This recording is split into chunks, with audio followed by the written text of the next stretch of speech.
निर्भया मामले की बड़ी खबर आ रही है। निर्भया मामले में पटियाला हाउस कोर्ट में सुनवाई भी शुरू है। तिहाड़ जेल प्रशासन ने अदालत में रिपोर्ट दाखिल कर दी है। दोषी पवन की क्यूरेटिव पिटीशन पर सुनवाई शुरू हो गई है। अक्षय की दया याचिका गलत नहीं थी, ऐसा कहना है तिहाड़ जेल का। दोषी दोबारा दया याचिका दाखिल नहीं कर सकता, यानी तिहाड़ जेल ने अपनी तरफ से ये एक दिन पहले, यानी फांसी की जो तारीख मुकर्रर की गई है उसके ठीक एक दिन पहले तिहाड़ जेल ने अपनी तरफ से रिस्पॉन्ड किया है दिल्ली की पटियाला हाउस कोर्ट को। पटियाला हाउस कोर्ट से लाइव रिपोर्ट कर रहे हैं ऐश्वर्या जैन ज्यादा जानकारी के साथ। ऐश्वर्या, थोड़ा और डिटेल में ये बताइए कि तिहाड़ जेल ने जो रिस्पांस दिया है पटियाला हाउस कोर्ट को, उस रिस्पांस की डिटेल क्या है? जी देखिए, बहुत बड़ी बात है क्योंकि अक्षय दोबारा एक बार फिर से दया याचिका फाइल करना चाहते थे राष्ट्रपति के सामने लोअर कोर्ट के जरिए, और इस पर जो तिहाड़ जेल प्रशासन ने जो रिपोर्ट सबमिट करी है उसमें साफ तौर पर तिहाड़ जेल प्रशासन ने कहा है कि वो दोबारा वो दया याचिका सबमिट नहीं कर सकते हैं, क्योंकि जिस तरीके के फैक्ट्स उन्होंने पहले मर्सी पिटीशन में डाले हैं वही फैक्ट्स के साथ वो दूसरी बार भी जाएंगे। कुछ भी नया नहीं होने वाला है और इस वजह से वो दोबारा दया याचिका राष्ट्रपति के सामने नहीं सबमिट कर सकते।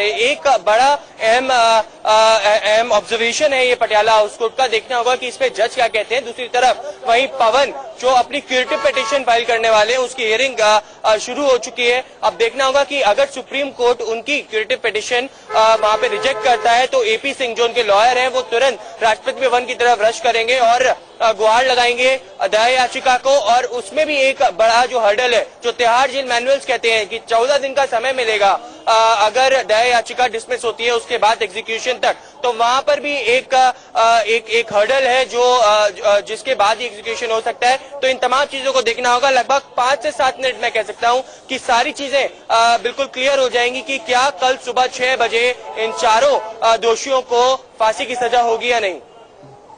देखिए, आसान शब्दों में समझना बेहद जरूरी है कि आज निर्भया केस में क्या चल रहा है। पटियाला हाउस कोर्ट में दरअसल तिहाड़ जेल प्रशासन ने एडमिट किया है और रिस्पॉन्ड किया है, और तिहाड़ जेल प्रशासन का यह कहना है कि जो दया याचिका पहले भी फाइल की गई थी, इस दया याचिका में सब कुछ ठीक ठाक था, क्योंकि पवन के वकील एपी सिंह की तरफ से यह कहा गया था कि दया याचिका में कुछ कमी थी। लेकिन अब तिहाड़ जेल प्रशासन ने क्या ही ये दिया है कि नहीं, मर्सी पिटीशन में कोई कमी नहीं थी। लेकिन हाँ, इतना जरूर है कि पवन गुप्ता ने सुप्रीम कोर्ट में क्यूरेटिव पिटीशन लगाई हुई है। मेरे सहयोगी आशीष सिन्हा भी थोड़ी देर के बाद सुप्रीम कोर्ट से भी जानकारी देंगे, वहां पर भी सुनवाई शुरू हो गई है। क्यूरेटिव पिटीशन दया याचिका का विकल्प अभी भी पवन गुप्ता के पास में बचा हुआ है। कल होने वाली है फांसी, सुबह 6 बजे का वक्त मुकर्रर किया गया है। तीसरी बार ये फांसी की तारीख मुकर्रर की गई है। इस बीच निर्भया की मां आशा देवी का क्या कहना है, ये सुनिए, फिर आगे बढ़ते हैं। जो हमारा उच्च न्यायालय 17 में फांसी की सजा सुनाई थी, अपने ही फैसले पे अमल क्यों नहीं कर पा रही है? अपने ही फैसलों के साथ मजाक क्यों होने दे रही है हमारी अदालतें? हमारी उच्च न्यायालय सुप्रीम कोर्ट को हम मानते हैं, हम सुप्रीम कोर्ट पे ही भरोसा करते हैं और सुप्रीम कोर्ट से ही कहना चाहते हैं कि अपने ही फैसले को अमल करने में इतनी देर क्यों? यहाँ पर बहुत आसान शब्दों में बता दूं कि निर्भया केस में 2 चीजें हैं। पटियाला हाउस कोर्ट, जहां पर तिहाड़ जेल प्रशासन ने अपनी तरफ से यह कह दिया है कि जो भी दोषी पवन ने, निर्भया के गुनहगार पवन ने जो भी मर्सी पिटीशन लगाई हुई थी उसमें किसी भी तरह की गलती नहीं थी, गलती होने के चांसेस नहीं है, ये कह दिया गया है अब तिहाड़ जेल प्रशासन की तरफ से। लेकिन क्यूरेटिव पिटीशन फाइल की गई है सुप्रीम कोर्ट में। सुप्रीम कोर्ट का एक अलग मामला और पटियाला हाउस कोर्ट में क्या है, ये ऐश्वर्या जैन ने अभी अभी बताया है। दोषी अक्षय की दया याचिका गलत नहीं थी।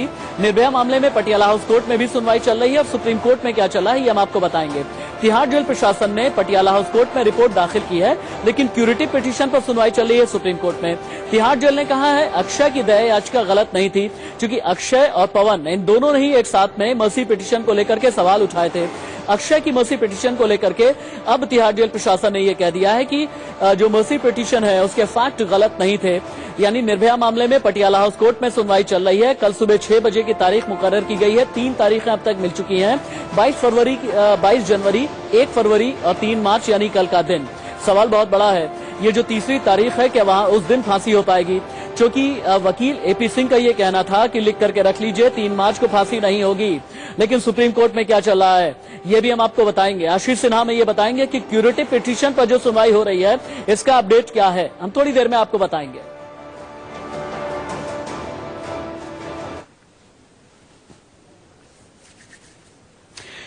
कानूनी विकल्पों को दोषियों ने हथियार बनाया है अपनी लीगल रेमेडी का इस्तेमाल करने के लिए। हालांकि पवन के पास ही सिर्फ और सिर्फ एक लीगल रेमेडी बची हुई है, और यानी क्यूरेटिव पिटीशन और मर्सी पिटीशन। सिर्फ एक ही गुनहगार के पास में ये लीगल रेमेडी बची हुई है और बाकी सभी की लीगल रेमेडी खत्म हो चुकी है।